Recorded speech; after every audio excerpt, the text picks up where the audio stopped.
Mga magsasaka ng Northern Samar patuloy ang suporta mula sa provincial government upang matiyak na may bebenta ng maayos ang kanilang mga palay sa NFA. Detalye na balita mula kay Jane Galit Bantayan, Aris 34, Jane Maybuntag. Nagpahayag ng suporta si Northern Samar Governor Harrison Chuan sa mga magsasaka dito sa lalawigan ng Northern Samar upang matiyak na may bibinta nila ang kanilang mga ani sa opisina ng National Food Authority.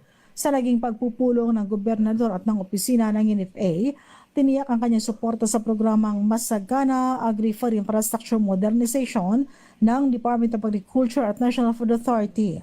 Sa social media account ng gobernador, kinumpirma na kasalukuyan isinasagawa ang rehabilitasyon ng 3 NFA warehouse ng lalawigan na matatagpuan sa Bubon, Katubig at Rawis.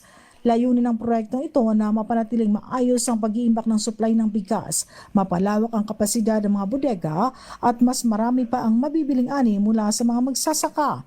Naglaan ang provincial government ng mga truck na gagamitin sa paghahakot ng ani patungo sa mga warehouses sa iba't ibang bahagi ng probinsya upang mabawasan ang gastusin ng mga magsasaka. Tiniyak din ito ang sapat at kalidad na supply ng bigas. Mula sa Aksyon Radyo Katarman, Arts 34 Jane Galit Bantayan ng DCRH. Una sa Pilipinas, una sa Pilipino. Dagang salamat, Jane Galit Bantayan.